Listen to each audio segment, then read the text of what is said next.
हम्म, हाँ जी, camera on रखो तो फिर दिखाई देंगे सब लोग।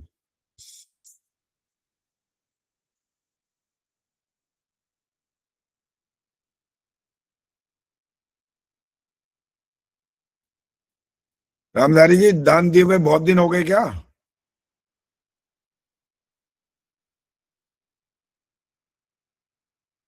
माइक ऑन करो फिर बोलो।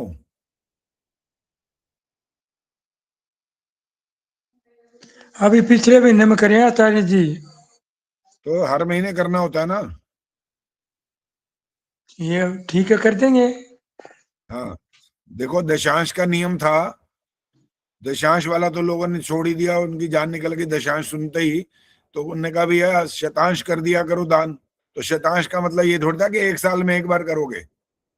नहीं जी, मैं तो अभी पिछले हफ्ता प्रोग्राम था, वो विद्वानों को भी दिए थे, पर्ची भी कटवाई थी। वो ठीक है, पिछला हफ्ता तो ठीक हो गया, लेकिन तुम तो महीना बोल रहे थे ना अभी। पिछला ना महीने, ना, पिछला हफ्ता में भी करे हैं जी। पिछला हफ्ता है। मैं तो चलते रहते हैं हमारे यहाँ प्रोग्राम, तो कोई सारी समाज में हो जी, उसी में चलो जाता हूँ बहुत मैं। बढ़िया है। चलो अलका से सुनते हैं, अलका रावल। जी आचार्य जी, 13वां मंत्र है आज ना। हाँ, 13वां मंत्र यही सुनाइए, शुरू करिए।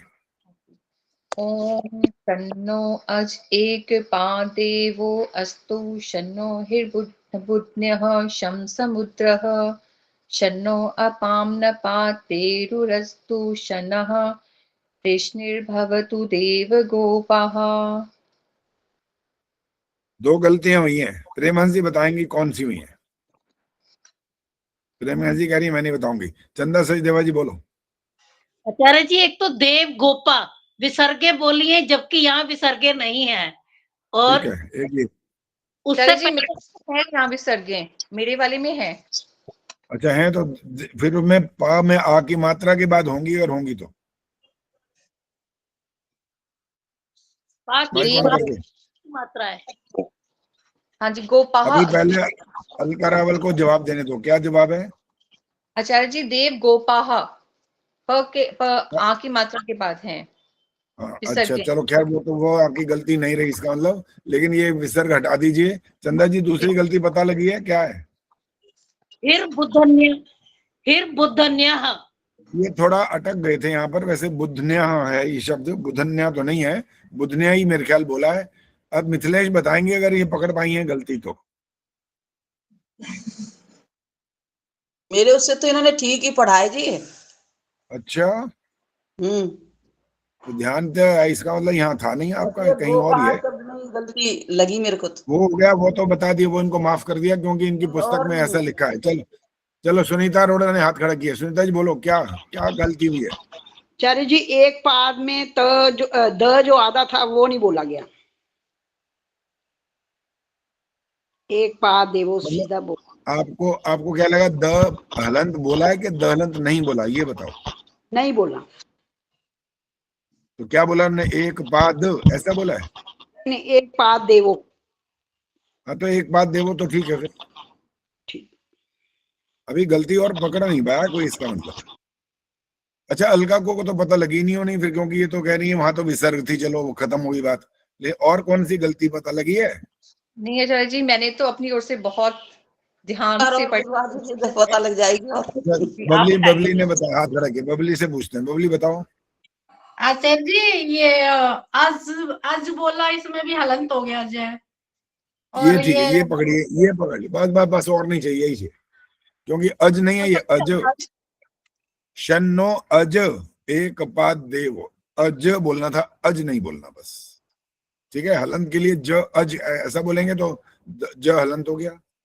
यही गलती है। बबली ने बहुत ध्यान से इसका मतलब सुना और ठीक पकड़ लिया बात को। चलो जी, अब हम शुरू कर रहे हैं मंत्रों का अर्थ। शम नो, ये तो पहले इसका अर्थ लिख लीजिए अपने आप।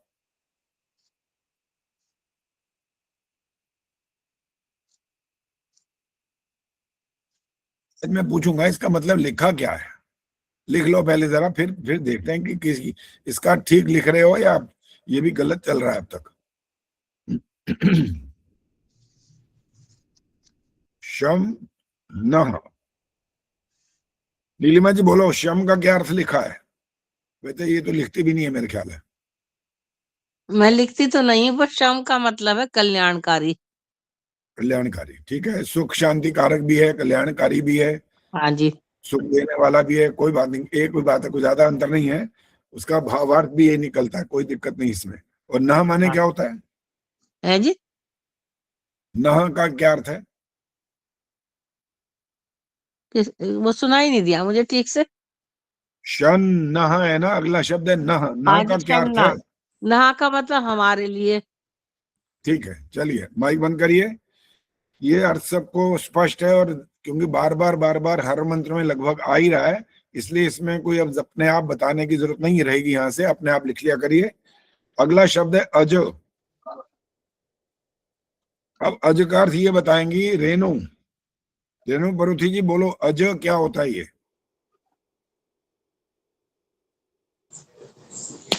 नहीं आचार्य जी, मुझे नहीं पता।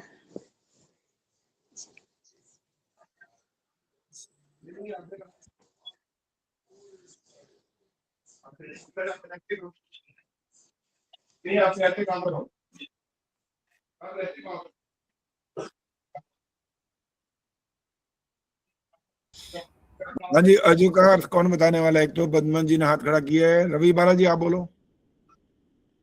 अच्छा जी, अजन्मा। हाँ, अजन्मा। आगे क्या, कौन है अजन्मा? ईश्वर के लिए है। ठीक है, ईश्वर की चोरी है यहाँ। अज, अ का अर्थ न नकारात्मक होता है। अ जैसे भाव, इससे पहले अ लगता है, अभाव। जी। चंदा जी एक आधा शब्द और बोलो जिसमें अ लगता है और अर्थ बदल जाता है। और कौन सा शब्द है? अमर। अमर। ठीक है, अदृश्य। ऐसे जो अ लग जाते हैं तो वहां पर नकारात्मक बन जाता है, जो सकारात्मक जो अर्थ हो रहा होता है उससे उल्टा हो जाता है। तो जो माने जन्म लेने वाला, और अ माने नहीं। कौन वो, इसका अर्थ क्या निकला? ईश्वर। अब आगे शब्द है एक पाद। एक पाद का अर्थ होता है दिव्य गुण वाला। और यहाँ पर संबंध यहाँ जुड़ रहा है वायु से। और वहां जो अजो है वहां भी अब संबंध बदल जाएगा, क्योंकि जब शब्द आगे बढ़ते हैं तब जाकर के संबंध जोड़ना होता है। किसका किससे संबंध जोड़ा जाए, इसको बोलते हैं प्रसंग वित्त। प्रसंग के सहित जानना। जैसा प्रसंग चल रहा हो उसके आधार पर उस शब्द का अर्थ होता है। जैसे सैंधव शब्द को बार बार हम सुनते रहते हैं और उसका अर्थ उसी हिसाब से लगाते हैं। एक बात माने दिव्य गुण वाला, क्या? वायु।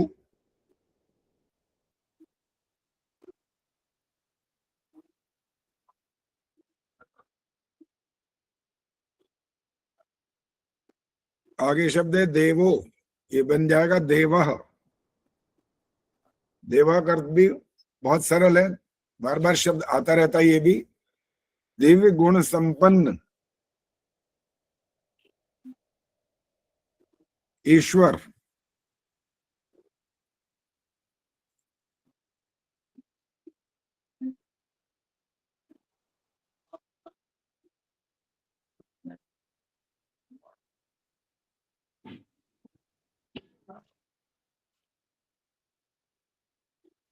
रवि बालाजी माइक बंद कर दिया करो।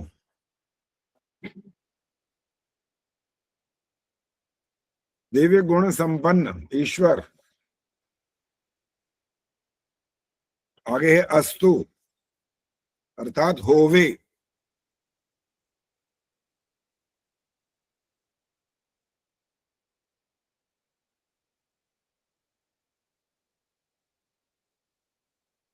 शम नह, फिर आगे ये शब्द दोनों के दोनों। शम माने कल्याणकारी, न माने हमारे लिए।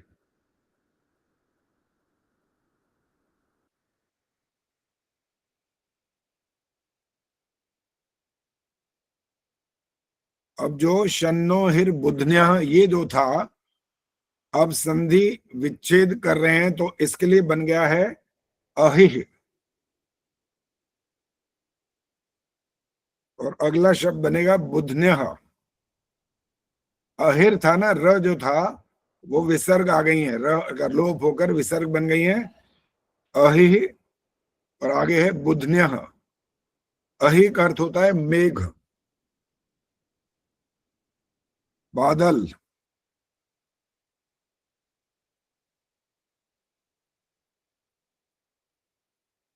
और बुधन्य का अर्थ होता है आकाश में जो रहते हैं।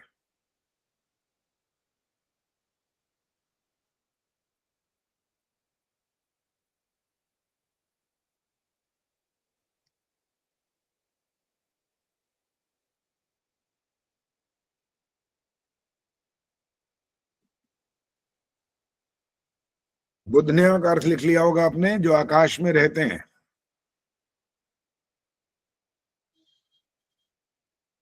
आगे है शम समुद्र। शम ने फिर वही है कल्याणकारी। समुद्र का अर्थ वही है जो आप जल वाला समुद्र समुद्र समझते हैं।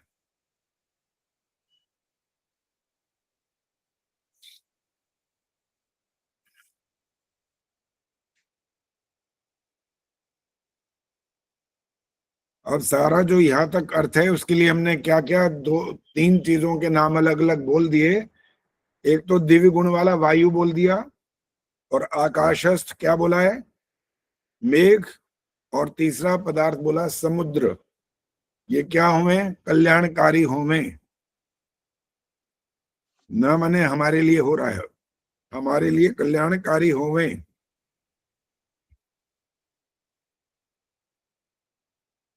फिर शमनो आ रहा है, ये भी कल्याणकारी हो। अपान पात, अपाम नपात जो था ना, ये अपान पात बन गया। अपान पात का मतलब होता है जो पालक विद्युत है।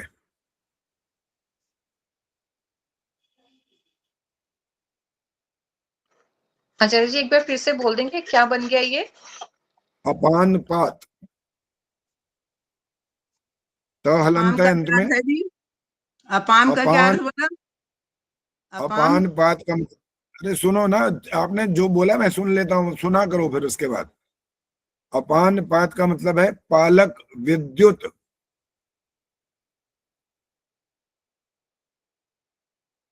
विद्युत समझते हो, विद्युत क्या होता है? जो पूछ रहे थे वही इसका उत्तर देंगे हम। विद्युत क्या होता है, राजवाला जी, राजकुमार जी बोलो, विद्युत क्या होती है?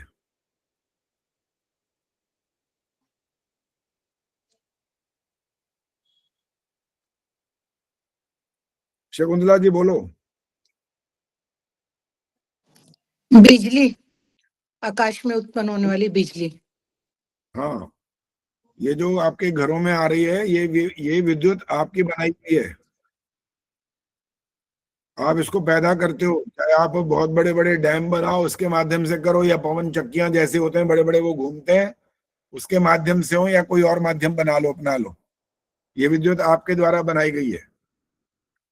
यहाँ जिसकी बात हो रही है वो अपान पात वाली जो विद्युत है वो पालक विद्युत है, जो ईश्वर द्वारा बनाई गई है। आगे है पेरुह।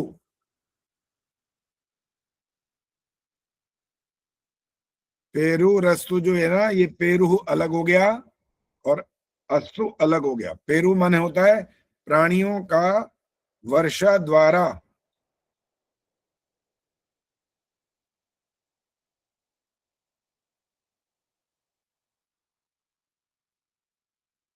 और शम अस्तु सुख शांति कारक हो।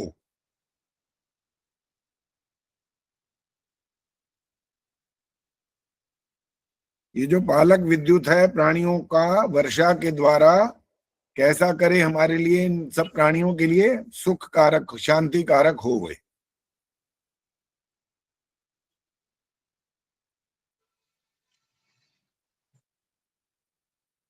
शमना फिर वही है हमारे लिए कल्याणकारी। आगे प्रश्निर भवतु देव गोपा, यहां भी संधि है, प्रश्निर का बन गया प्रश्न ही, विसर्ग लग जाएंगी, र का लोप हो जाएगा। प्रश्नि का अर्थ होता है सुरक्षित तथा धारित द्युलोक।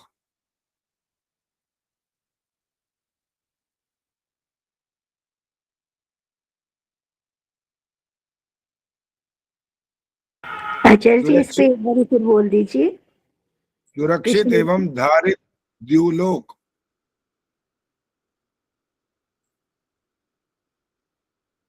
ये प्रश्न ही का अर्थ है, सुरक्षित एवं धारित द्युलोक। आचार्य जी क्या प्रश्न का अर्थ गाय भी हो सकता है? नहीं, अभी यहाँ गाय नहीं है। ठीक।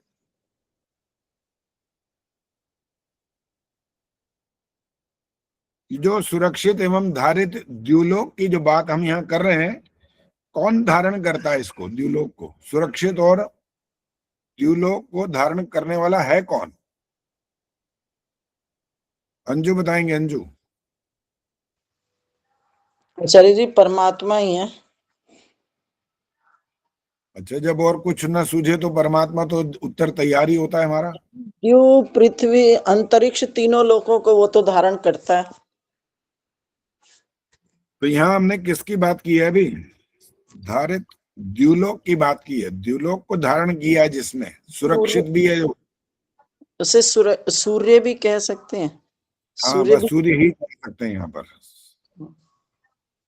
द्युलोक की जब बात कर रहे हैं तो यहाँ पर सूर्य का संबंध है। यहाँ पर ठीक। भवतु का अर्थ है आगे होवे।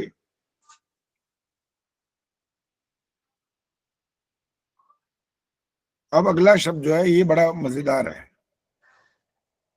देव गोपा।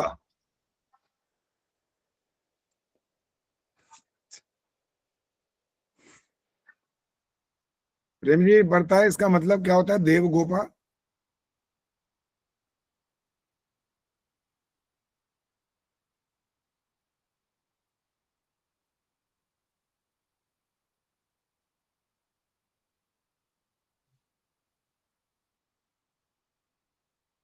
हाँ जी, और अच्छा शकुंतला जी ने हाथ खड़ा किया, क्या किया ये?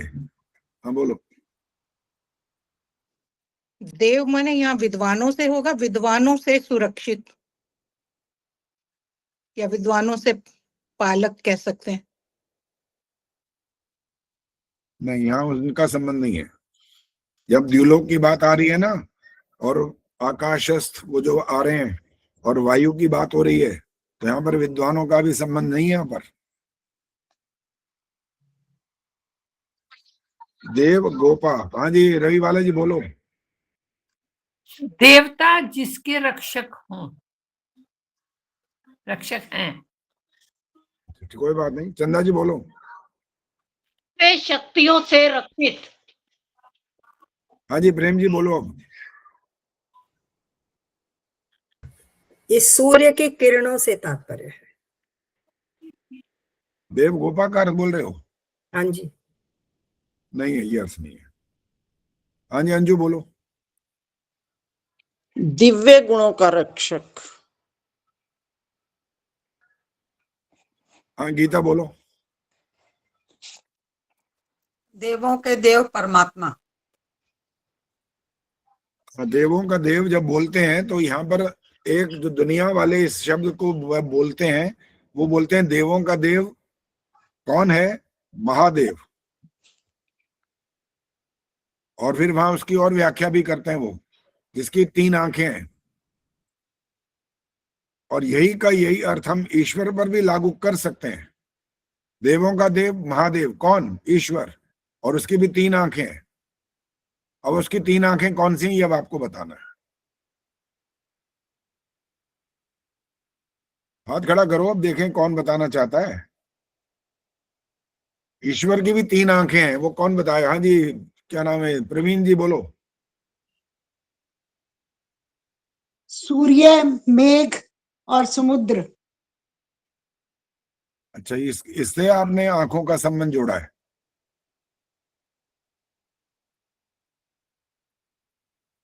हाँ जी प्रेम जी, आप बताओ, कुछ हाथ खड़ा कर रहे हो तो बताओ। हम तीन आंखें इस तरह से कह सकते हैं कि वो हमारे वर्तमान को भी देखता है, भूत को भी देखता है और आगे भी देखता रहेगा। वो हमेशा नित्य है, इसलिए वो भविष्य भी देखता है। लेकिन मनुष्य जो है भविष्य नहीं देख सकता, वो हमारा जो भविष्य होगा उसको देखेगा तभी जब वो समय आएगा।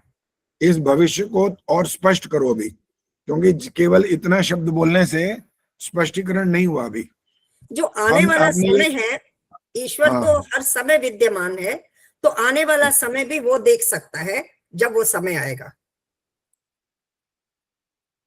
कोई उदाहरण दो ना, फिर क्या अर्थ निकलेगा इसका? जैसे आगे आने वाले समय को वो देख पाएगा, क्या क्या अर्थ निकलेगा इसका? आगे हम जो भी काम करेंगे, ईश्वर तो नित्य है और वो उस वक्त भी विद्यमान होगा, तो वो उस वक्त भी उसको देख पाएगा कि हम क्या कर रहे हैं। अब गलत हो गया ये, इसीलिए मैंने पहले नहीं वो देख सकता, वो पहले नहीं देखेगा, जब करेंगे तो भविष्य हमारे लिए वो भविष्य है, उसके लिए तो हर समय वर्तमान है।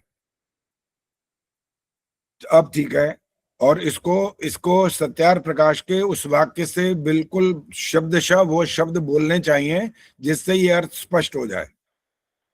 हाँ, जीवों के कर्मों की अपेक्षा से त्रिकालज्ञता ईश्वर में है। यहाँ ये वाली बात बोलना जरूरी है। ये नहीं, वो वाक्य नहीं बोला, वैसे वो वाले बोलने से क्या होता है, ये वाली बात स्पष्ट हो जाती है। जीवों के कर्म की अपेक्षा से, पहले से भविष्य कैसे जान लेगा? भविष्य का हमने पहले से नहीं जान सकता, वो तो पता है, बस पहले से नहीं। इसीलिए इस बात को मैंने कहा और बोलो और बोलो, और वहां तक जब बोल करके ये वाला जब बहुत ज्यादा स्पष्टीकरण नहीं हुआ तो मेरे को फिर इसलिए बोलना पड़ा। धन्यवाद। ऐसा बोलने से, ऐसा वैसा बोलने से, बिल्कुल स्पष्ट कर देने से हम एक बात दिमाग में दूसरों के अच्छी प्रकार से डाल सकते हैं कि ईश्वर हमारे भविष्य को नहीं जानता। ये वाक्य तब बोल सकते हैं, और ये बोलना चाहिए, जरूरी है बोलना, नहीं तो क्या अर्थ निकलेगा? लोग बोलना शुरू करेंगे, लोग कहेंगे हमारा भविष्य वो जानता है, वो सब कुछ जानता है, वो जानी जान है, ऐसे ऐसे वाक्य बोलना शुरू करते हैं, और फिर आप कर्म करने की स्वतंत्रता के सिद्धांत को हवा में उड़ा देते हैं। ये अर्थ निकलता है इनका। इसलिए स्पष्ट करना बहुत जरूरी होता है। जो बिल्कुल गहन सिद्धांत होते हैं, वैदिक सिद्धांत, वो बहुत आवश्यक है, चाहे अपने बच्चे हों चाहे संसार के लोग हों, सबको बिल्कुल स्पष्ट बताना जरूरी होता है। और तब तक बताना जरूरी होता है जब तक उनके पल्ले न पड़ जाए बात। अगर उनके पल्ले तब भी नहीं पड़ती है तो अंत में हाथ जोड़ने होते हैं, जैसी आपकी इच्छा। लड़ने के लिए लठ उठाने की जरूरत नहीं है वहां पर, कि नहीं मनवा के ही छोड़ेंगे तुम्हारे को, तुम कैसे नहीं मानोगे। वो तो ये कहते ही हैं, वो तो पता है क्या कहते हैं, सब कुछ फिक्स है, ये बोलते हैं वो लोग। जब ये वाली बात शुरू होती है ना चलना, तो वो तो ये बोलते हैं, हर जीव जहां से आपका जन्म हुआ नहीं और सब कुछ भगवान ने फैसला कर दिया पहले ही। ये बोलते हैं आपका सब कुछ किस्मत लिख दी उसने। और तुम छठी वाला, जो छठी के दूध की बात करते हो ना, वहां पर भी यही अर्थ निकाल लेते हैं लोग कि उस दिन पता नहीं कौन क्या आता है या पता नहीं क्या होता है, वो आपका किस्मत लिखने आता है। पता नहीं कौन आ जाता है, मैं तो ये समझ नहीं आई कौन आ जाता है वहां उस दिन। क्योंकि लोगों की जितनी क्या कहूं बुद्धियां है कि बुद्धि है कि पता नहीं क्या है, वो अपने अपने हिसाब से बोलना शुरू कर देते हैं। बस किसी ने क्या समझाया, क्या बताया, कोई शास्त्र पढ़ा, वेद पढ़ा, कोई दर्शन पढ़ा कि नहीं पढ़ा, दुनिया ने बोला और उनके पीछे पिछलग्गू चल पड़े, बस आंख बंद करके। कोई सोचने की जरूरत नहीं है कि कौन आया, किसने लिखा और क्यों लिख दिया, उसको लिखने का अधिकार है भी कि नहीं है। ईश्वर बेशक हमारा स्वामी कहला सकता है, कोई आपत्ति नहीं है। परमेश्वर बोलते हैं ना, परम ईश्वर, वो जगतपति है, संसार का स्वामी है, बोलो कोई बात नहीं, आपत्ति नहीं है स्वामी बोलने में। लेकिन स्वामी का अर्थ ये मत निकाल देना कि वो जो हमारे लिए फैसला करेगा, उस फैसले में भी कई अर्थ निकल आएंगे। अब जो हमारे द्वारा किए गए कर्मों के फल के देने की बात का फैसला है वो ठीक है, लेकिन फैसला पहले करके बैठ जाए ये सही नहीं है। बस ईश्वर पहले फैसला कर देगा हमारे, हमने जन्म लिया नहीं और उसने फैसला सुना दिया। अरे ये तो वो बात हो गई कि बच्चा स्कूल गया नहीं है और रिजल्ट सुना दिया मैडम ने। कैसे सुना दिया बताओ? कौन सी बुद्धि कहेगी यहाँ पर कि रिजल्ट सुना सकती है मैडम? अरे बच्चे को स्कूल जाने दो, परीक्षा देने दो, फिर रिजल्ट सुनाओ ना। और फिर अगर तुमने फिर भी ये वाली बात करी है, शक्ल देख करके रिजल्ट सुना दिया, तो भी तुम अन्यायकारी हो गए, तब भी गलत हो। शक्ल से नहीं रिजल्ट आता। रिजल्ट किससे आना चाहिए? आपके द्वारा पेपर में लिखे गए जो उत्तर है उससे रिजल्ट दो, शक्ल से नहीं, आपकी रिश्तेदारी से नहीं। और रिश्तेदारी और शक्ल से अगर रिजल्ट दे दिया तो आप महा अन्यायी हो गए। फिर आपको इसका दंड मिलेगा। कौन देगा? ईश्वर देगा। बाकी कोई दे ना दे, प्रिंसिपल दे ना दे, वो पता नहीं। तो प्रिंसिपल को तो पता ही नहीं लगना कि आपने घपला कर भी दिया कि नहीं किया। ईश्वर ने समझ लिया तुरंत कि आपने क्या किया। इसलिए इन ऐसे ऐसे जो बातें आती हैं उसका विस्तार मैं जरूर करता हूं। इसलिए करता हूं कि हम अपने आगे आने वाली पीढ़ी हो या आप स्वयं हो, वो अच्छी प्रकार से बात की तह तक पहुंचे। पहले अगर नहीं पहुंचेंगे तो अज्ञान बना रहेगा, और अज्ञान बना रहेगा तो मोक्ष नहीं होगा। बस। आचार्य जी एक बार ये वाक्य दोबारा बताइए। जीवों के कर्म की अपेक्षा से त्रिकालज्ञता ईश्वर में है। इस आत्मा समुल्लास है जो पढ़ाया था, और आप पता नहीं तो उसमें शामिल थे तब के नहीं थे, परीक्षा भी ली थी, सबने बड़े अच्छे उत्तर भी दिए थे इसके। और ये वाक्य को भी बकायदा बोला गया था। मैंने प्रश्न ही ऐसा रखा था कि उस वाक्य को ही पूरा करो। और इसीलिए ऐसे ऐसे प्रश्न बनाए जाते हैं ताकि हम उस प्रश्न के गहन जो अर्थ है वहां तक पहुंच जाए। सीधा सीधा बिल्कुल सिंपल सिंपल करके बात खत्म नहीं कर सकते हम। मैं तब उसकी नहीं गहराई तक। मैं हाँ, तब नहीं हाँ, मुझे यही लग रहा था कि आप उस समय शायद इस ग्रुप में नहीं थे या कारण कोई भी होगा, इसलिए वो नहीं पूरी होते। बात। हाँ ठीक है। तो इस प्रकार से गहराई तक जाना आवश्यक होता है। तो ये जो महादेव की हम बात कर रहे हैं, देवों का देव जो है महादेव, जिसको हम परमात्मा भी बोल सकते हैं, बकायदा सत्यार प्रकाश में इसका उल्लेख किया गया है। और वो महादेव का अर्थ जन्म लेने वाला नहीं है, ये ध्यान रखना है बस। वो 3 आंखों वाला वो नहीं कहलाएगा, वहां पर अर्थ नहीं निकाल सकते। वह यहाँ परमात्मा निकालना है हमको। वो क्या है? वो इन सब का रक्षक है। जितने भी अब नाम आए थे ना, वायु भी आई, आपके मेघ भी आए, सूर्य मंडल भी आ गया, आपका ब्रह्मांड भी आ गया, सब कुछ आ गया, उन सब का देव है ये। और वो रक्षा करेगा तब जाकर के ये कुछ कर पाएंगे। वो करेगा ही नहीं, इनको बनाएगा नहीं तो ये क्या करेंगे? जड़ पदार्थ है ये आपके द्वारा जब आप इनका जब पूजन भी करते हो ना, पूजन का अर्थ बताएंगी वंदना शर्मा। जब आप इनका पूजन करते हो तो इस पूजन का अर्थ क्या निकलता है? क्या मतलब होता है पूजन जब आप करते हो? आचार्य जी मैं पूरी बात नहीं समझ पाई थी क्योंकि बच्चे मेरे आगे पीछे लगे हुए थे, इसलिए क्षमा चाहती हूँ। अच्छा, चलो ठीक है, कोई बात नहीं। मिथिलेश जी बताएंगे। जब आप इनका पूजन करते हो, वो पूजन का मतलब क्या होता है? पूजन कैसे होता है? वो पूजन का मतलब यही है, स्तुति, प्रार्थना, उपासना करना। और स्पष्ट करो। इससे ज्यादा ही सोच क्या कर। इससे ज्यादा ही करना होता है तब जाकर के बात। माइक बंद करो, आपकी आवाज जरूर। हाँ जी, सुषमा सरदाना जी, ठहरो पहले।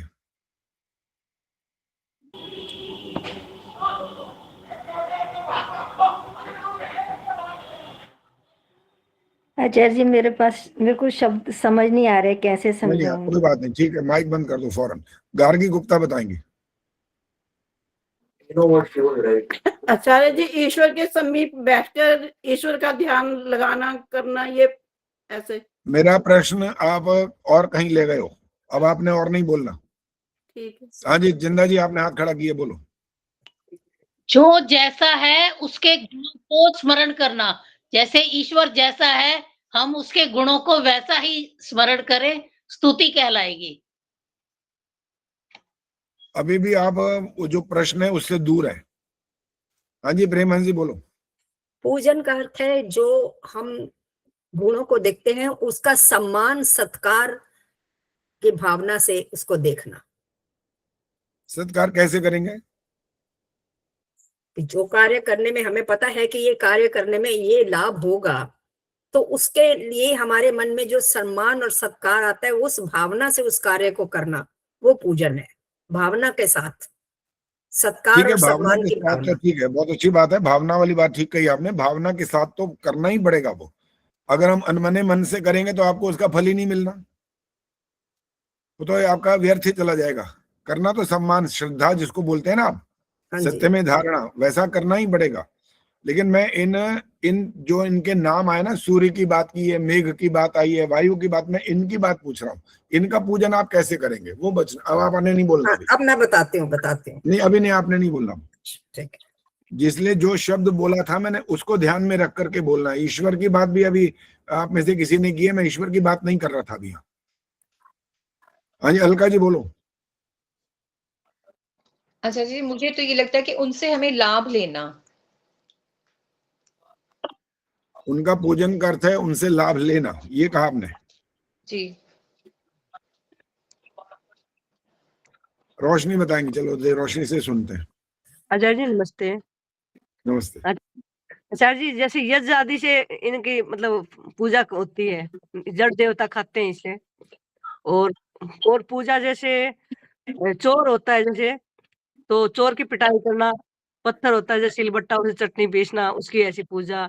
और मनुष्य होता है, उसके गुण दोष को उसको बताना, वो उसकी पूजा। सही बताया आचार्य? कमाल, ये तो कमाल की पूजा करा दी उन्होंने तो आज।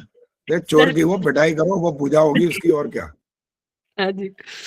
डंडे से करो या हंटर से करो या कैसे ही करो, थप्पड़ से करो। आचार्य जी, जड़ देवता हाँ। की पूजा अगर से ही होती है। चलो सुनो, बस सुनो, वैसे तो हाथ खड़े हैं कई सारे। चलो रही बालाजी से सुनते, रही बालाजी बोलो। जी। अच्छा, जड़ देवताओं को यज्ञ के द्वारा शुद्ध करके उनसे लाभ लेना उनकी पूजा है। ठीक है, अच्छी बात है, बिल्कुल सही है। यथा योग्य, जो आपका उनके साथ जो व्यवहार करना है ना, वो यथा योग्य होना चाहिए। यथा योग्य का क्या अर्थ निकला? आपको यज्ञ करना है, यज्ञ करने में आप क्या करेंगे? वो ऐसे डालेंगे आहुतियां, ऐसे, ये यथा योग्य नहीं हुआ ना, ये गलत हो गया। ये ऐसे बच्चे करते हैं, बच्चे तो छोटे होते हैं, उनको पता ही नहीं होता। अब वो दूर भी खड़े होते हैं तो यूं पकड़ के यूं फेंक देते हैं, तो जो यज्ञ करा रहा होता है वो बोल देता है, कहता है नहीं बेटा ऐसे नहीं करना, इसको ऐसे इस प्रकार से लेना है आहुति को, और इस प्रकार से अर्पण करना है। आहुति अर्पित करते हैं उसको। तब आप वहां पर उन बच्चों को या किसी और बड़ों को भी नहीं पता होता, जो यज्ञ में कभी शामिल नहीं होते, तो उनको भी आप ये बात सिखा देते हो, समझा देते हो। प्रेम जी बोलो। आचार्य जी, हम ये भी कह सकते हैं यथा योग्य में कि जैसे वायु है उसको प्रदूषित ना करना, ये भी पूजा है। पेड़ों को ना काटना, उनको और पेड़ लगाना, ये भी पूजा है। बिल्कुल इस तरह बिल्कुल, से यथा भी योग्य, हाँ करें। जो आप अपने अभी रविवाला जी ने बोला, उनसे लाभ जो उठाना है हमको, वो यथा योग्य का अर्थ ये लाभ होगा ही तभी। यथा योग्य करेंगे तब लाभ होगा, अन्यथा लाभ होगा पानी ही को नहीं। प्रदूषित ना करना, गंदा ना करना, उसमें गंद ना फैलाना, ये भी एक पूजा ही है। आप पांचों तत्वों का नाम ले सकते हैं यहाँ पर। हाँ जी। अगर एक एक करके ना लें, पांचों का बोले, इनको शुद्ध रखना, हाँ जी। इनका लाभ इनको नहीं होना हमको ही है। इनको कोई लाभ नहीं होता इससे, ना इनको हानि होती है, क्योंकि ये जड़ पदार्थ हैं। जड़ को क्या हानि होनी है? वो प्रदूषित हो जाएगा तो उसको कोई सांस थोड़ी लेना है, उसका क्या बिगड़ रहा है? उसका कुछ नहीं बिगड़ रहा। सत्यानाश तो हमारा ही होना है। इनके साथ यथा योग्य व्यवहार नहीं करेंगे तो हमारे को हानि हो जाएगी। तो उनका पूजन करने का अर्थ हुआ कि उनसे ठीक प्रकार से लाभ लेना, और वो यथा योग्य जब आप व्यवहार करेंगे तो आपको लाभ मिलेगा। तो आप उसकी वास्तविक या सच्चे ढंग से, जिसको पूजा कहते हैं, पूजन कहते हैं, वो आप कर पाएंगे। और आप यज्ञ करेंगे, बिल्कुल ठीक करेंगे, अच्छा करेंगे। आप जल को प्रदूषित नहीं करेंगे। वहां पर देखो, नदियों के अंदर कितना प्रदूषण फैला दिया है। सारे जितने कारखाने, जितनी फैक्ट्रियां, सारा कूड़ा करकट कचरा सारा प्रदूषित, कितनी सारी चीजें वहां पर उन्होंने फेंक दी। वहां पर सत्यानाश तो कर ही दिया। तो लाभ किसको या हानि किसको? हमें होनी है, और जीव जंतुओं को भी होनी है। ये नहीं कि वो बच जाएंगे, वो भी मरेंगे बेचारे।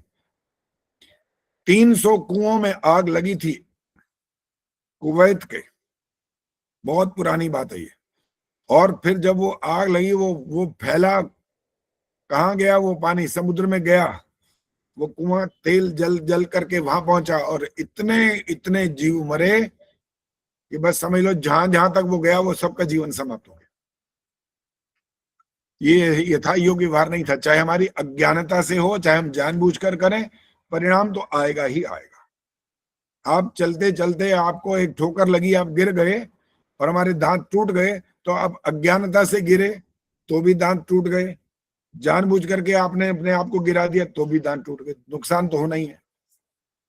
इसलिए बुद्धिमत्ता पूर्वक जब आप कार्य करते हैं तो आप इन पंच तत्वों का ठीक से पूजन करते हैं और यही आपका कर्तव्य होता है।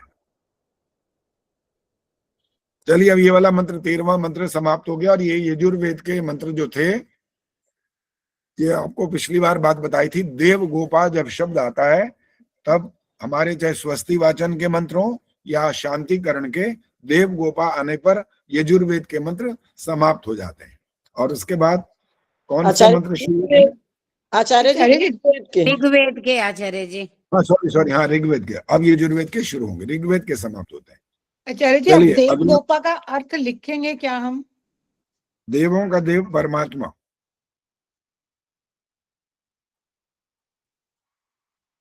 ये जो लाभ पहुंचाने वाले जिनकी बात की गई है ना इस मंत्र में, उन सबको लाभ देने की शक्ति जिसमें है वो है मुख्य। कौन? वो ईश्वर। जहां पर सूर्य भी आपकी जो लाभ की बात करता है, विद्युत आपके लाभ की बात करती है, आपके मेघ बात करते हैं, आपके वायु, आकाश भी होता है, पांचों तत्वों का नाम आ गया। ये सब आपको लाभ पहुंचाएं। कौन देगा लाभ पहुंचाने का कार्य? ईश्वर, क्योंकि ये इनकी शक्ति से संचालित है, ईश्वर की शक्ति से। अपने आप तो उनमें क्या शक्ति है? कुछ भी नहीं है। आपके शरीर के अंदर एक ऐसी चीज है जिसके कारण से इसके अंदर शक्ति विद्यमान रहती है। वो चीज क्या है? हाथ खड़ा करना है, बोलना नहीं है। नीलिमा जी जल्दी बोलो, फटाफट।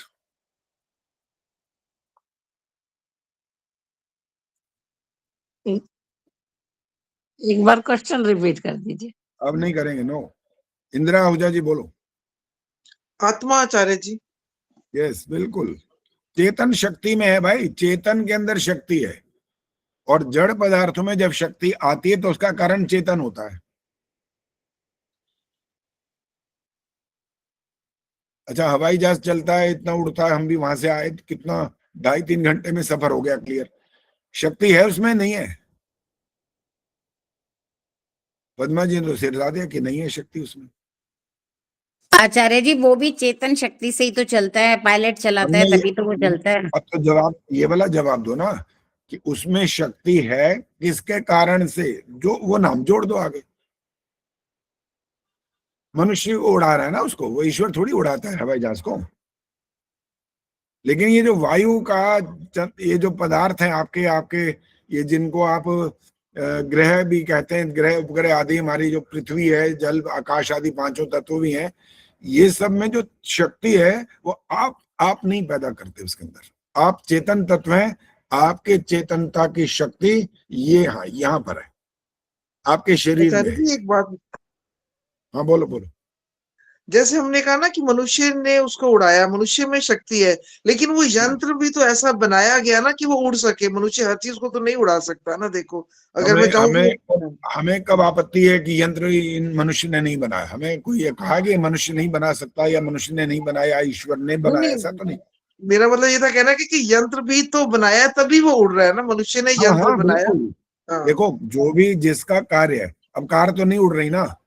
अब हमने हवाई जहाज का नाम लिया तो उसके अंदर जो शक्ति है, यंत्र तो मनुष्य ने बनाया। वो कार में चलने की योग्यता है, वो बहुत तेज चल सकती है, साइकिल इतनी तेज नहीं चल सकता। हर एक की अपने अपने यंत्र में जो योग्यता है वो उतना काम करेगी। तो इसमें हमें कोई आपत्ति नहीं है कि ये योग्यता उड़ने की इंसान ने बनाई, वो उसको उड़ा देता है। उस पदार्थ में शक्ति है, लेकिन किसके कारण? मनुष्य के कारण। मनुष्य की क्या योग्यता? पहले तो बनाओ और फिर उसको चलाने का सब ढंग सीखो और उसको सुरक्षित चलाओ और सबको लाभ पहुंचाओ। गाड़ी चलाने वाले तो हजारों हैं, चलाते हैं गाड़ियां, एक्सीडेंट कितने होते हैं देखो। और अब तो फॉग है इतना ज्यादा, वहां पर क्या हाल है वहां पर, तो देखा 10-10 गाड़ियां टकराई हुई हैं, कई तो मर गए। और एक वीडियो मैंने देखा, वो ट्रक ऐसा हुआ, वो पलटा और वो नीचे गाड़ी दब गई, बंदा मर गया वहीं पर 1 सेकंड में। हमारे पास जो योग्यताएं हैं उसके अंदर अयोग्यता भी शामिल है। हमारी बात है जो है, आत्मा की बात हो रही है यहाँ पर, हमारी अयोग्यता भी साथ साथ है। कारण हमारा अज्ञान है, हमारे पास सीमित शक्ति है। और ईश्वर के अंदर क्या है, वहां अयोग्यता नहीं है, वहां कोई अज्ञान नहीं है, वहां पर केवल क्या है, उसके अंदर वैसी शक्ति है जो हमारे कल्याण के लिए उसने बनाई है। आपकी अगर बुद्धि काम नहीं करेगी तो आप उससे नुकसान उठा लेते हो, आपकी वो इच्छा है या आपकी कुछ और कमी रह जाती है जिससे आप हानि प्राप्त करते हो। वरना ईश्वर ने तो आपको सूर्य की रोशनी क्यों दी है, इसके लिए, आपके फायदे के लिए दी है। वायु क्यों दी है, आपके कल्याण के लिए। जीवन दान दिया आपने, आपको उसने। जल किस लिए बनाया, आपको जीवित रहने के लिए। लेकिन हमें तैरना नहीं है और मार दें छलांग तो इसमें ईश्वर का कसूर थोड़ी निकल आएगा। तो आपकी गलती है ना कि आपने उस जल का ठीक से सदुपयोग नहीं किया। चलो जी, अब अगला मंत्र है 14वां मंत्र। बहुत छोटा सा मंत्र ही है, इसका पाठ देखें कौन करता है, अभी देखते हैं पहले। अब जो गलती करे मैं तो वही ढूंढ रहा हूं ना, गलती वाला कुछ दिखाई दे नहीं रहा। अब तुम सारे ऐसे हो गए हो कि बिल्कुल शुद्ध पाठ करना सीख गए। अब गलती का चांस तो कम हो गया। अब गलती का चांस कम तो दान भी कम हो जाएगा। तो दान कम नहीं है, वो है ना एक हमारा सूत्र छोटा सा। अब ये छोटा सूत्र मैंने बोला नहीं है लेकिन छोटा सा है। अब जो बात समझ गया हो वो हाथ खड़ा कर दो पहले तो।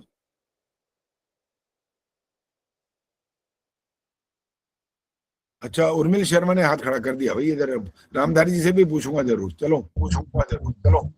आचार्य जी आपने बोला था समाहर और सहस्र संकीर्ण। ये बात ये है भाई, ये कमाल है, ये तो माइक बंद करो, ये माइक बंद कर दो सब, ये रिपीट हो रही है। ये है आपकी बुद्धि का आप चातुर्य। बात जरा सी मुंह से निकाली और आप पकड़ लेते हो फटाफट। ये जो दान की बात कर रहे हैं ना, चाहे मंत्र शुद्ध बोलो, अब सारे अच्छी बात हो गई अब, लेकिन ये जो दान है ना, वो सहस्रहस्त संकीर्ज वाली जो स्थिति है ना, वो बनाए रखनी है, वो छोड़नी नहीं है। वो दान पुण्य का कार्यक्रम चलता रहना चाहिए। अच्छा जी, ये सुशीला जी। नमस्ते आचार्य जी। नमस्ते जी। सर्दी खूब हो रही है, पता लग रहा है आपके हैट लगा रखा है ना जो पूरा ढक रखा है ऊपर तक। हाँ जी, बहुत ठंड है। हाँ बहुत ठंड है, बिल्कुल। चलिए, अब ये वाला मंत्र आपने पढ़ना है, बोलिए जी। ओम इंद्रो विश्वस्य राजति शन्नो अस्तु द्विपदे चतुष्पदे। गलती हो गई है एक। कहाँ पे आचार्य जी? पद्मा जी बताएंगे, उन्होंने फट पकड़ लिया है, फटाफट बोलो जी। ये द्विपदे बोल गए, द्विपदे की जगह। द्वि नहीं बोला, वो गलती हुई है वहां पर, द्विपदे, द्वि। चलिए कोई बात नहीं, चलिए अब इसके अर्थ पर आइए, लिखिए फटाफट। इंद्रो,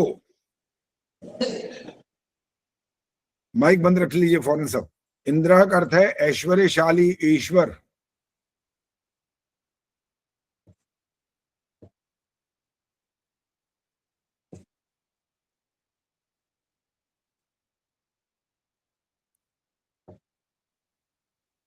विश्वस्य, संसार का राजा है। माइक बंद रखो भाई। विश्व को,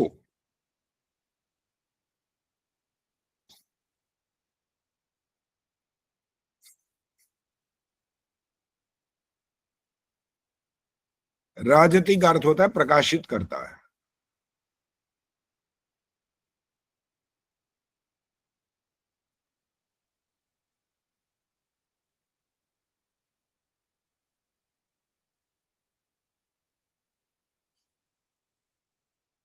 आचार्य जी, विश्वस्य में तो षष्ठी विभक्ति है, विश्वस्य का के की आना चाहिए। विश्व जब का हम प्रकाशन करता है, ये कह सकते हैं। वो कोई बात नहीं, वाक्य बनाने में कोई आपत्ति नहीं है, बना सकते हैं। हाँ, वैसे तो लेकिन षष्ठी है ना। हाँ हाँ कोई बात नहीं, विश्व से वो है का के की रा रे री होता है ना ये। हाँ जी।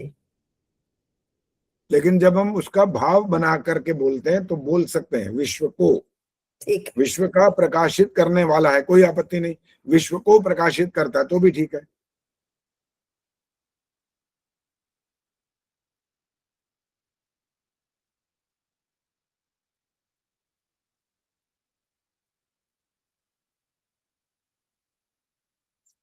शम नो अस्तु, शम कल्याणकारी, न माने हमारे लिए,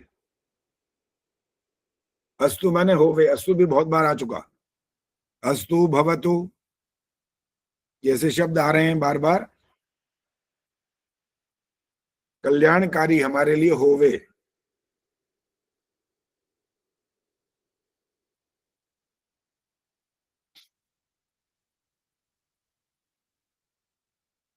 आगे जो शब्द आ रहा है वो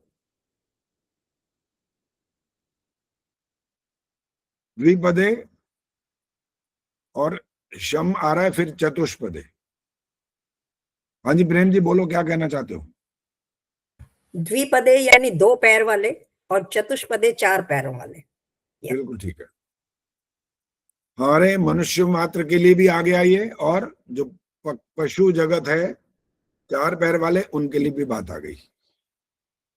कल्याणकारी होवे, सुखकारी होवे, कौन? ऐश्वर्यशाली परमेश्वर, और जो विश्व का क्या करने वाला है? प्रकाशित करने वाला है। और संसार का सबसे ऊंचा, सबसे बड़ा, सबसे महान वो क्या है? शासक है वो।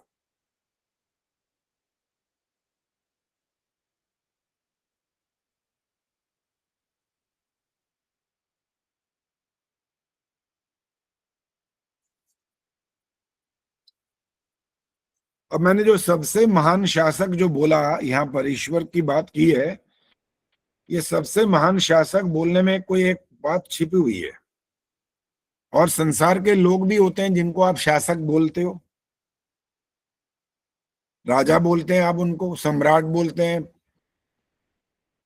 चक्रवर्ती सम्राट भी एक और नई उपाधि दे करके आप उसका नाम और गुणवत्ता बढ़ा करके बोल देते हो। चंदा जी आप हाथ खड़ा कर रहे थे तो बोलो, क्या मतलब निकला इसका, क्यों बोला ऐसा? 2 पायों के लिए, 4 पायों के लिए सुखकारी हो। वो तो हो गया, सुखकारी है, कल्याणकारी है, सबके लिए है, 2 पैर वाले, 4 पैर वाले। मैंने कहा वो संसार का सर्वोच्च शासक है। इस सर्वोच्च शब्द को मुख्य रूप से आपने स्पष्ट करना है। सर्वोच्च क्यों बोला मैंने? परमात्मा है। परमात्मा तो है ही, परमात्मा की बात ही हो रही है। सर्वोच्च वो है, क्यों है मैं ये पूछ रहा हूँ। प्रेम जी हाथ खड़ा कर रही हैं, बोलो। क्योंकि जो ये सृष्टि बनाई गई है वो सर्वोच्च है, उससे ऊपर किसी कोई चीज ऐसी कोई बना नहीं सकता। उसी की बनाई हुई सारी सृष्टियां, द्यूलोक, पृथ्वी लोक, अंतरिक्ष लोक, जितने भी यूनिवर्स है सब उसी ने बनाई है, इसीलिए वो उसका शासक है। जो बनाने वाला है वो उसका राजा है। ठीक है, भावार्थ में ठीक है ये बात, लेकिन जो बात मैं जानना चाहता हूँ वो नहीं आई अभी। अंजू जी बोलो। आचार्य जी वो पूर्ण न्यायकारी है। वो जैसा जिसका होता है, जो पाप और पुण्य, उसी के अनुसार पूरा पूरा न्याय करता है। क्योंकि जो यहाँ का शासक होगा वो उसके होने में कुछ गलती हो जाएगी, कहीं वो रिश्वत की या कहीं किसी लालच में कम भी कर सकता है, लेकिन परमात्मा पूर्ण न्यायकारी है, इसलिए वो सर्वोच्च शासक है।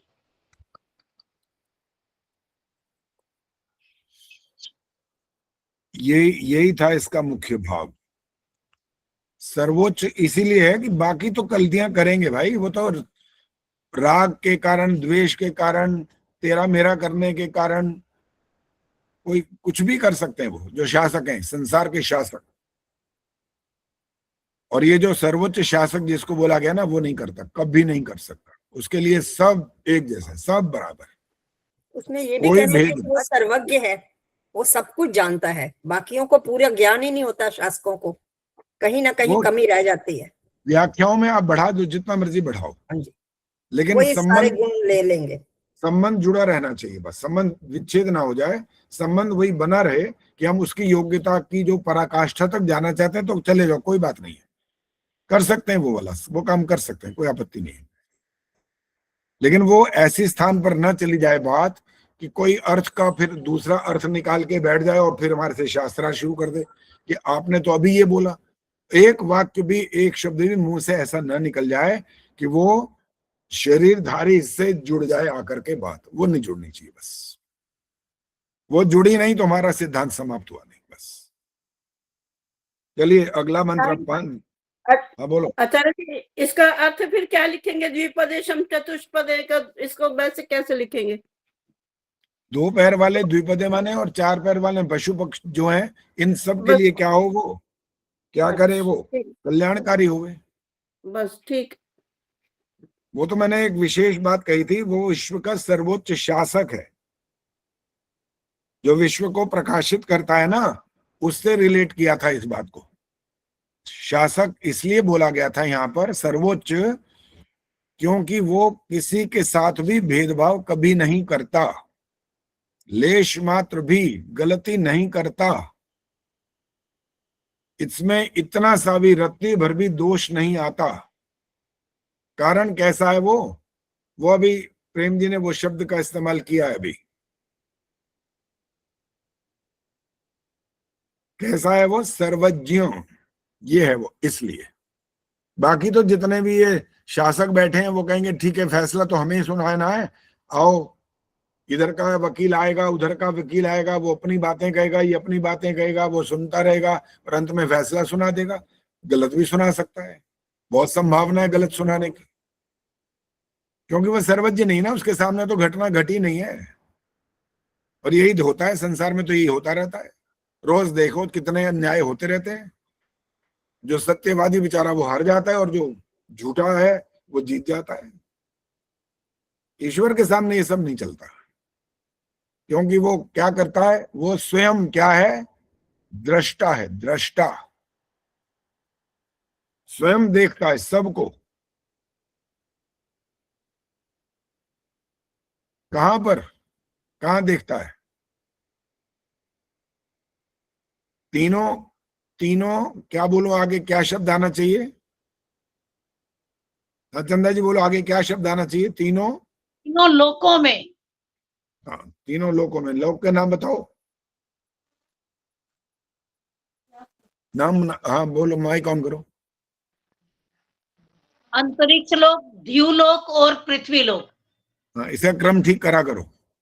जो यजुर्वेदी में बताया था ना क्रम, वही रखना है, वही बोलना होता है। जहां हम रहते हैं वो पहले बोलो, पृथ्वी लोक, फिर अंतरिक्ष लोक, फिर द्युलोक। कोई वहां चला जाए ना चांद से भी ऊपर, कब तो मंगल ग्रह तक की तैयारियां हो रही हैं, पता नहीं क्या हुआ क्या नहीं हुआ।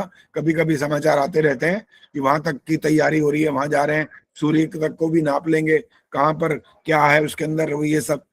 अब द्युलोक में भी कहीं तक चले जाओ, वो वहां भी जान लेगा कि आप क्या कर रहे हो। अंतरिक्ष में होगे तब भी पकड़ लेगा कि क्या कर रहे हो, और यहाँ हो तो यहाँ भी जानेगा। तीनों लोगों को ठीक से जो जानता है कि आप कहाँ पर हो और क्या कर रहे हो, इसलिए वो आप उससे रत्ती भर भी इधर उधर नहीं जा सकते। ये वाली बात मैं भजन में लिख चुका हूं। और अब मैंने सारे भजन गिने जो मैंने कुछ समय पहले लिखे थे और जो यहां आकर के लिखे हैं, 32-33 भजन तो हो चुके हैं।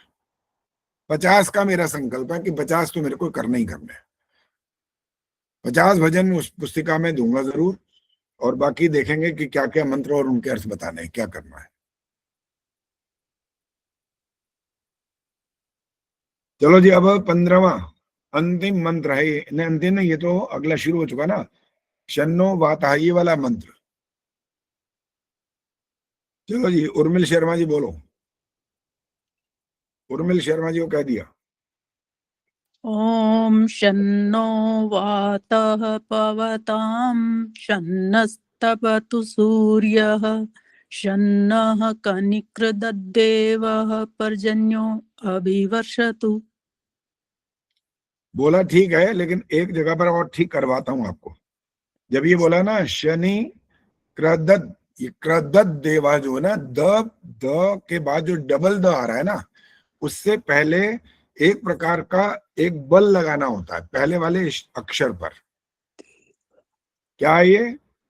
शन्ना कनी क्रदत देवा, क्रदत ये जो है ना, पर बल लगाने से अगला वाला डबल द ठीक आता है। क्रद ऐसा द सिंपल बोलेंगे तो आगे वाला जो है वो पूरी तरह से शुद्ध नहीं आएगा। भाई ये ध्यान रखना, बाकी आपने बिल्कुल ठीक बोला। चलिए अर्थ लिखिए इसका। शमनः वही है, लिखिए पहले अपने आप। कल्याणकारक, सुखकारक, शांतिकारक। न माने हमारे लिए। वातः, वाता माने वायु।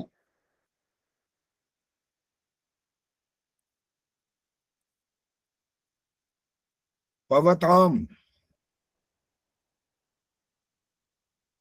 सुखकारी बहे। हाँ जी शकुंतला जी, कुछ क्या कहना है? कुछ इसका अर्थ ही बता रही थी, पवित्र करे, सुखकारी हो। हाँ, सुखकारी, सुख शांतिकारक। पवताम सुखकारी होवे, बहे। फिर आए शम न तपतु। नस्तत पतु था ना ये, शम न तपतु। शम न अपने आप लिखिए दोबारा, और तपतु माने तप।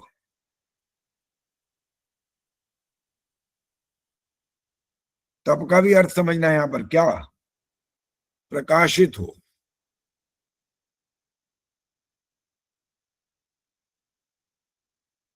सूर्य तपता है ना, जैसे बोलते हैं ना, तपन आ गई उसके अंदर। जब सूर्य की रश्मियां प्रारंभ में है तब तपन नहीं है उसके अंदर, लेकिन जैसे जैसे सूर्य दिन चढ़ता है ऊपर तो तपन आती है। तो प्रकाशित जिसको बोलते हैं, तपता है, तपतु। सूर्य माने आगे सूर्य।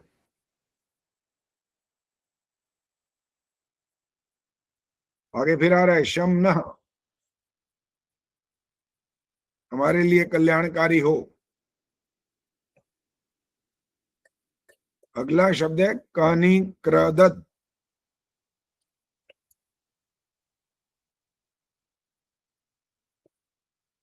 कनी क्रदत माने होता है गड़गड़ाने वाला।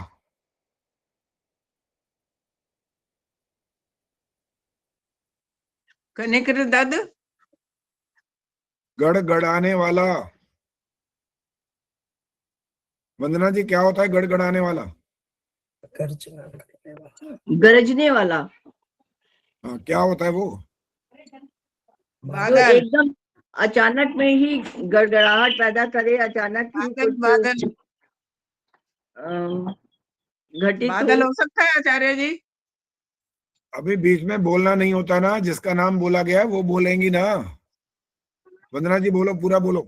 जी आचार्य जी, एकदम से अचानक में ही किसी तरह की कुछ अव्यवस्था का होना। नहीं, ये अर्थ नहीं है। चलो राजी बोलो, आप बोलो। हाँ जी, बादल कह रही हूं मैं। हाँ ठीक है, ठीक है, ये ठीक है। गड़गड़ाहट जिसमें होती है ना, वो बादल की बात हो रही है। अचानक का भी कोई संबंध नहीं है यहाँ पर, अचानक नहीं। जब ऐसे बादल आते हैं ना, सफेद वाले बादल में गड़गड़ाहट नहीं होती है। काले काले बादल होते हैं, विद्युत होती है इसके अंदर, और फिर वहां से जब वो गड़गड़ाहट ऐसे ही साउंड निकालते हैं। अब शकुंतला जी बताएंगी वो पहले क्या चीज होती है दोनों में से। एक विद्युत है और एक गड़गड़ाहट है। क्या चीज पहले होती है? पहले विद्युत होती है, फिर गड़गड़ाहट। कारण क्या होता है इसका? इसका साइंटिफिक एक कारण था, मुझे अब ध्यान नहीं आ रहा, क्योंकि विद्युत की वो पहले जो गति होती है वो पहले पहुंचती है, और आवाज की बाद में कुछ ऐसा बस ठीक है, यही कारण है। उसकी गति जो है ना, विद्युत की गति बहुत तेज है वो, और साउंड की जो गति वो कम है इससे, इसलिए वो बाद में सुनाई देती है, और विद्युत पहले चमकती दिखाई दे जाती है हमारे को।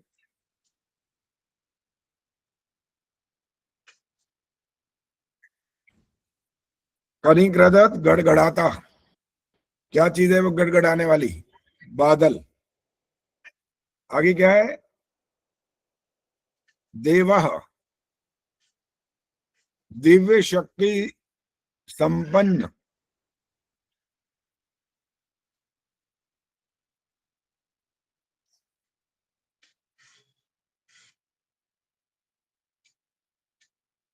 दिव्य शक्ति संपन्न।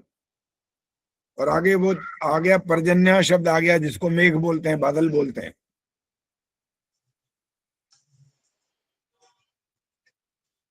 पर्जन्य अभिवर्षतु। किसको जी? अभि माने सब ओर से, पर्जन्य माने बादल मेघ, वर्षतु माने बरसे।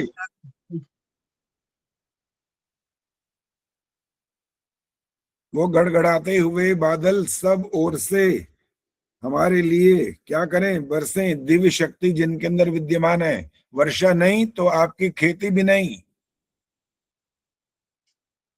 खेती नहीं तो जीवन भी समाप्त। खाओगे क्या? हवा थोड़ी खाओगे।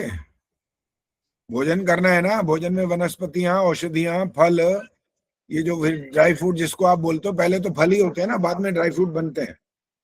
आचार्य जी एक बार पर्जन्यों को आप बताइए जरा।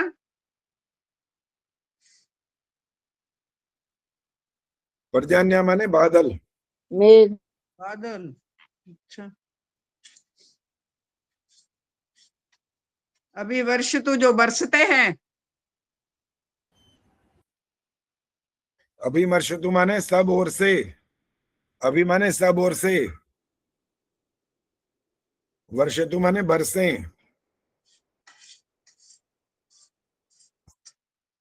हाँ जी, गीता हाथ खड़ा किए क्या? अच्छा ठीक है, ओके।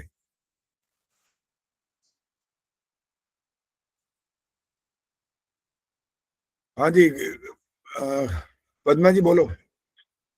आचार्य जी, जो ये विद्युत होती है, बिजली, ये क्या कहते हैं, पेड़ों की ग्रोथ के लिए बहुत जरूरी होती है। मैंने ऐसा कहीं पढ़ा था कि अगर ये नहीं होती है, बिजली नहीं कड़कती, तो पौधों में उसको सहन करने की शक्ति नहीं आती। जैसे कहाँ पढ़ा आपने? मैंने किसी पुस्तक में पढ़ा था आचार्य जी, अब ये याद नहीं आ रहा कि कहाँ पढ़ा था मैंने। आचार्य देखो जी किस, हमने भी पढ़ा है, फसलों के लिए भी सही रहता है। हाँ, वो कल्याणकारक इसको बोला इसीलिए तो गया है, लेकिन आप हमारे मनुष्य के ऊपर आ जाए तो कल्याणकारी नहीं रहेगी वो। नहीं, मैं प्लांट्स के लिए कह रही। हाँ हाँ, वो उसके लिए मना नहीं किया मैंने। हाँ जी, उनके लिए लाभदायक है, उसके लिए वो, उनको जीवन दान देने की योग्यता उसके अंदर है, वो उसमें कोई आपत्ति नहीं है। लेकिन यदि वो हम पर गिर जाए, पशु पर गिर जाए, तो वो उसी समय भस्म हो जाता है, 1 सेकंड भी नहीं लगता।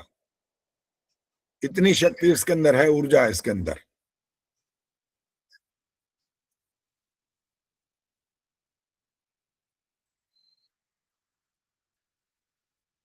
चलो जी, अब हम ये वाले जो मंत्र हैं 15 तक आज करेंगे। इसके आगे जो बात है, एक दिन पहले चल रही थी, आज उसको थोड़ा और उसका विश्लेषण करते हैं। प्रेम जी ने जो बात कही थी, जो 5 बार मंत्र को पढ़ने की बात हुई थी, अयंत इधमात्मा, उसकी थोड़ी सी और बात आज आपको और स्पष्ट करेंगे।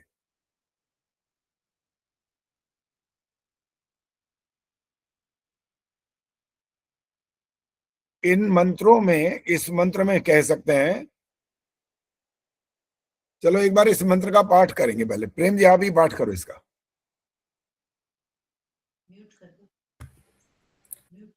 ओम अयंत इद्म आत्मा जात वेदस्ते नेभ्यस्व वर्धस्व चेद्ध वर्धय चास्मान् प्रजया पशुभिर्ब्रह्म वर्चसेनाद्येन समेधय स्वाहा इदमग्नये जात वेदसे इदन्न मम। 100% शुद्ध धन्यवाद उच्चारण, आचार्य जी। बहुत बढ़िया। अब इसमें जो विशेष बात आने वाली है वो आप बेशक लिख लीजिए। अब 2 शब्द यहाँ आपको संकेत कर रहे हैं असल में। एक है इध्यस्व और दूसरा शब्द है वर्धस्व।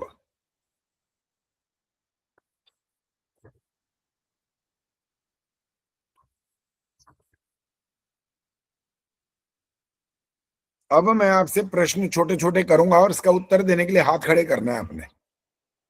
अभी हाथ खड़ा मत करिए, पहले सुनिए।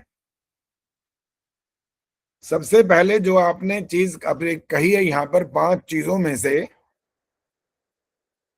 प्रवीण सेतिया जी बोलो, पहली चीज क्या मांगी आपने, क्या कहा? अलर्ट रहो भाई, फटाफट जवाब देना पड़ता है।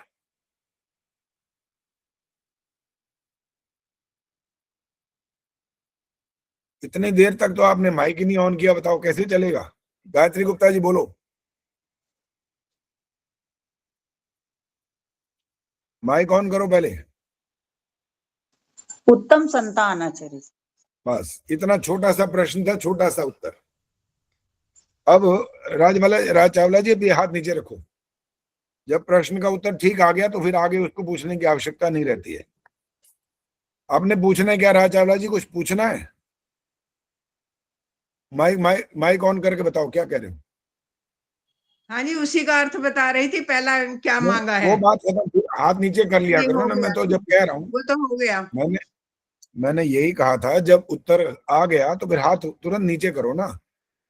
ठीक है जी। तब हाथ, हाँ चलिए आगे। अब सुनो, अब मैं जो और किसी से पूछने वाला हूँ हाथ खड़ा करें चाहे ना करें। गीता माइक ऑन करो। आपने पहला जो ईश्वर से ये एक तरह से वरदान मांग लिया कि हमें उत्तम संतान दो।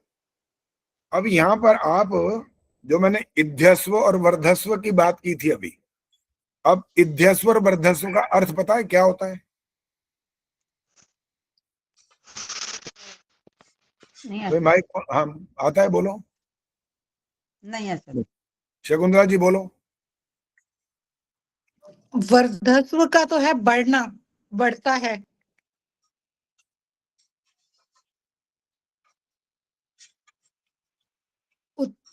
उत्तम संतान मतलब आगे बढ़े, उन्नति करे।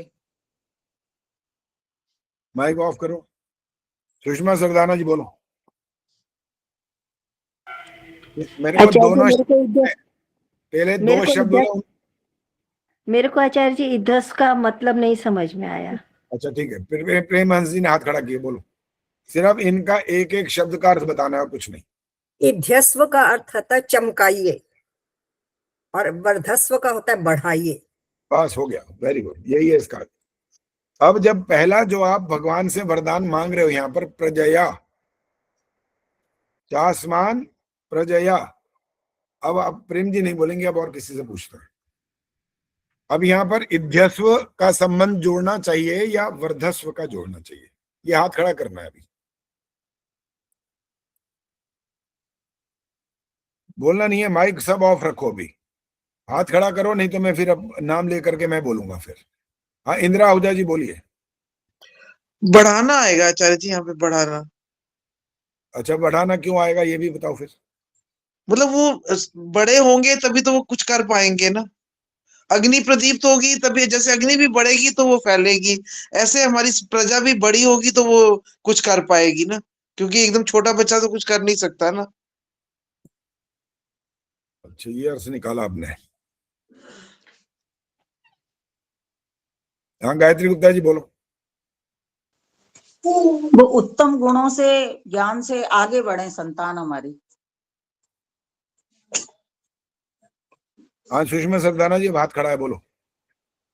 आचार्य जी मुझे ये समझ में आया कि इसमें दोनों इद्धस्व भी आएगा और वर्धस्व भी आएगा। वर्धस्व तो हुआ कि हमारी जो संतान है वो अच्छी हो और आगे बढ़े, उसका यश फैले, चमके से मतलब है कि उसका यश संसार में क्या बोलेंगे, शब्द नहीं कई बार समझ में आते क्या बोलेंगे। चलिए अभी उत्तर आपके मिले जुले से आ रहे हैं और वो बिल्कुल पूर्णता ऐसे नहीं है जिसको हम एप्रोप्रिएट कहें, गलत है वो, थोड़े थोड़े ठीक है बस इसके। हाँ प्रेमा जी बोलो बोलो। प्रजया, वो जो है ना, पहले तो प्रजा का अर्थ हम बताएंगे कि प्रजा का अर्थ क्या होता है। जा मैंने जायते, प्रजया, प्रकृष्टेन जायते इति प्रजा। जो हमारे सोच समझ कर विचार करके हम जब संतान की उत्पत्ति करते हैं तो वो होती है प्रजा। जो अपने खेल खेल में या अपने मस्ती में हो जाए उसको प्रजा नहीं कहा जाता। तो ऐसी प्रजा जो हमने सोच विचार के की है तो उसका पूरा ध्यान भी रखते हैं और वो ही अपने नाम को रोशन करती है। इसीलिए वो कहते हैं कि वो प्रजा इध्यस्व, यानी ऐसी प्रजा हो, ऐसी हमारी संतान हो जो हमारे नाम को भी रोशन करे। ठीक है, अब इसका एक शब्द में अगर इसका अर्थ निकालेंगे तो ये है, प्रजा के साथ आना चाहिए इध्यस्व, क्योंकि प्रजा का मतलब संतान है। और प्रजा का जो आपने और बहुत अच्छा अर्थ स्पष्ट किया, प्रकृष्टया जो बात हुई है वो वाली बात सबके साथ लागू नहीं होती है।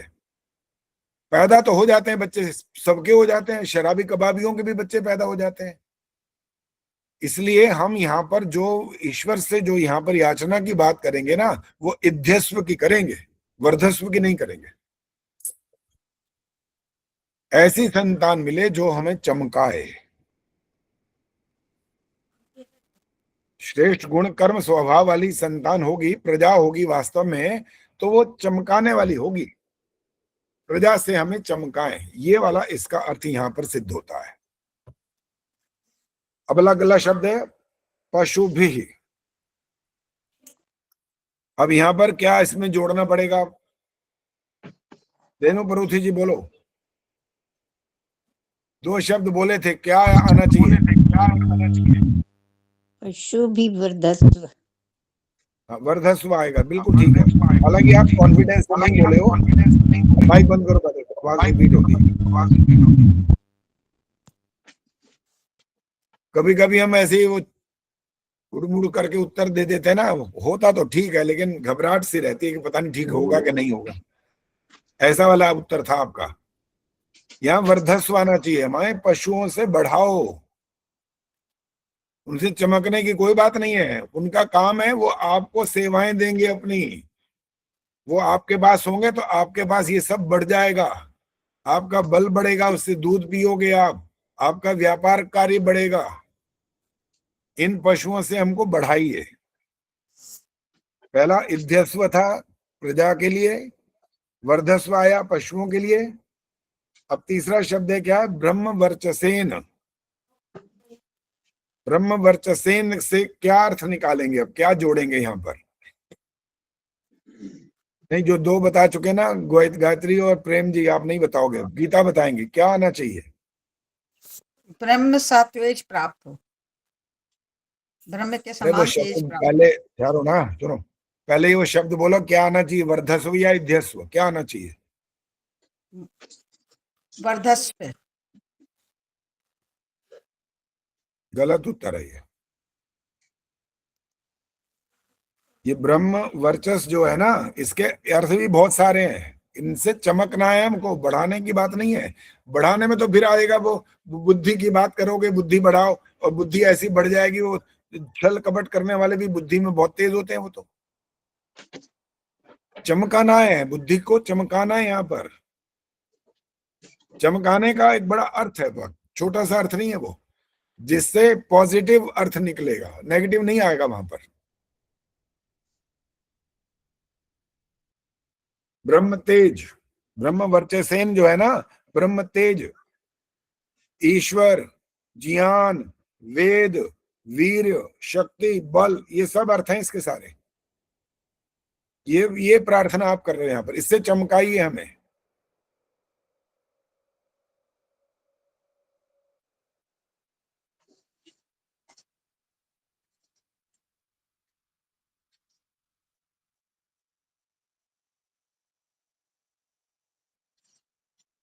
चलिए, और इसके बाद क्या रह गया? मयम दत्वा। आचार्य जी, इसको ऐसे भी कह सकते हैं क्या? अन्न धन संतान पशु से नहीं, जो है अभी समृद्ध कर सके? अभी नहीं। अन्नाद्य ना भाई, आगे आ रहा है अन्न। अब अन्न शब्द से अर्थ निकालने हैं अब यहाँ पर। अन्न का मतलब केवल गेहूं नहीं होता है।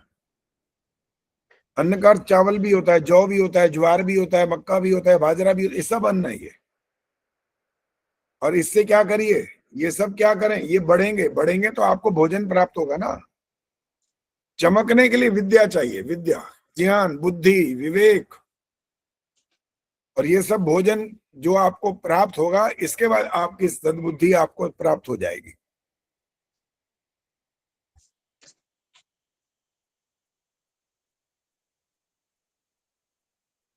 और जो प्रेम जी ने बोला था समेध है, बिल्कुल ठीक अर्थ था वो, समिधा की भांति हमें चमकाओ। समिधा जब जाती है ना यज्ञ कुंड के अंदर, अग्नि से जब उसका संपर्क हो जाता है, तब वो कैसी अग्नि स्वरूप बन जाती है, वैसा अब हमको बना दो। बस इतना ऐसा कर दो, अपने साथ ऐसा जोड़ दो कि हमारे अंदर ऐसी ऐसी योग्यताएं आ जाएं कि हम हर तरफ से चमक जाएं। समेधय। बाजी समाप्त। शांति पाठ। ओम द्यौः शांतिरन्तरिक्षं शांतिः, पृथिवी शांतिरापः शांतिरोषधयः शांतिः, वनस्पतयः शांतिर्विश्वे देवाः शांतिर्ब्रह्म शांतिः, सर्वं शांतिः शांतिरेव शांतिः, सा मा शांतिरेधि। ओम शांति शांति शांति। जो बोले सो अभय। गुरु महर्षि दयानंद की जय। भारत माता की जय। सारी समाज वेद की ज्योति, ओम का झंडा, वैदिक ध्वनि।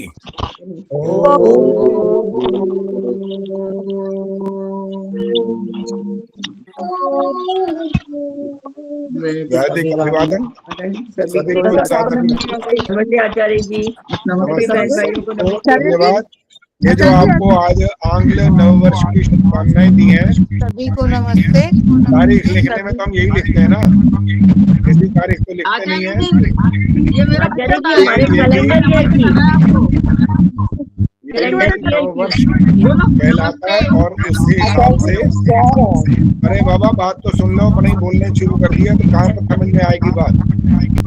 तो आप सब इस नव वर्ष की जो तिथि डालते हैं उसके हिसाब से, अंग्रेजों का ही नव वर्ष सही, लेकिन फिर भी नव वर्ष तो है। हमारी जो नव वर्ष आएगा वो तो कुछ समय बाद होगा, और क्या उस समय हमारा जो प्रकृति है वो आपको क्या क्या प्रदान करेगी, वास्तविक तो वही होता है, लेकिन ये भी मानना पड़ता है, लिखना पड़ता है, व्यवहार में आता ही है। इसलिए इसमें भी आप हर तरह से आगे बढ़ें, जीवन में सुख शांति और आनंद को प्राप्त करें, ऐसी शुभकामना आप सबके लिए। बहुत बहुत धन्यवाद आचार्य जी। हमारा कैलेंडर ईयर होता है ना आचार्य जी? वैसे रिकॉर्डिंग बंद कर दो, जैसे आपने शुरू की थी वैसे ही बंद कर दो। मैं भी यही कहने वाली थी, रिकॉर्डिंग बंद कर दे पहले। कहाँ पर है वो तो मुझे दिखाई भी नहीं दे रहा कहीं भी। जैसे आपने 3 बिंदु दिखाई दिए थे अच्छा ना, वो अच्छा वो वाले लाने हैं, वैसे स्टार्ट करके वैसे बंद कर दीजिए।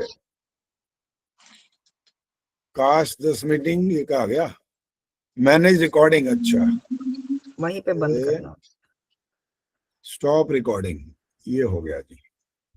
ये